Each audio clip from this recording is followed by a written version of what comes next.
Good morning, Madam President of the State Council, Minister, President of the Court of Cassation, President of the Constitutional Court, colleagues from the Ministries of Justice, Ministries of Finance, ladies and gentlemen, it's a great pleasure being here this morning with you. This is the third project within a very short period of time that we are launching in the justice sector. It shows the close cooperation not only with the Council of Europe but also with the ministry itself and everybody else who has a stake in the justice system here in Turkey. This is, I think, an important project because it covers three areas that is very close to what we also want to achieve in the European Union. One is the procedural safeguards in criminal matters. The second one is fighting cybercrime, and the third one is fighting the financing of terrorism. These are all three important issues that concern both Turkey and the European Union. This is also a follow-up to a previous joint EU Council of Europe project that was implemented between the years 2012 and 2014. Within the scope of that project, a comprehensive needs assessment report was done, analyzing the situation in the field of criminal justice. The report identified several areas and highlighted shortcomings which require further improvement for an effective functioning of the criminal justice system in Turkey.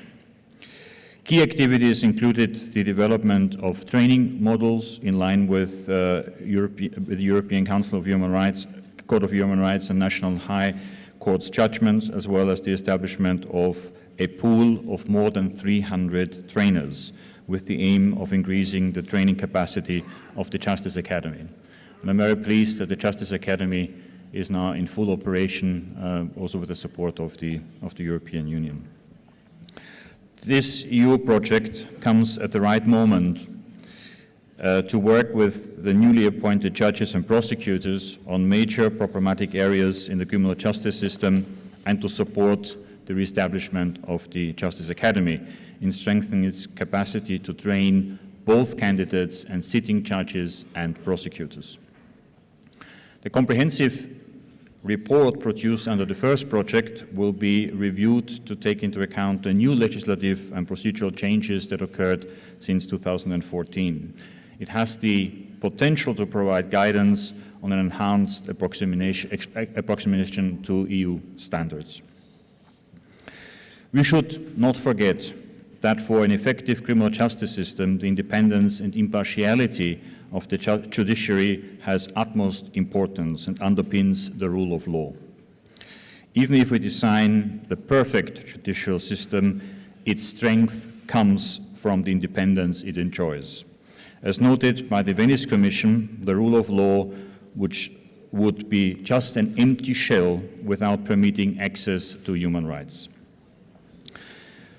The fundamental right to a fair trial by an independent and impartial tribunal established by law is enshrined in the European Convention on Human Rights and in the European Union's Charter on Fundamental Rights and in many national and international legal texts.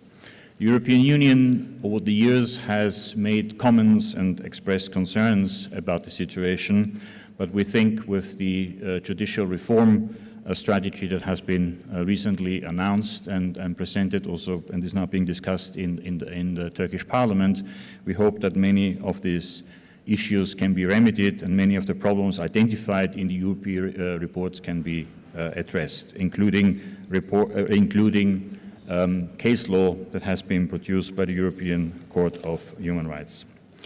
In this regard, I'm convinced that this project has the potential to address some of the points highlighted in the EU reports.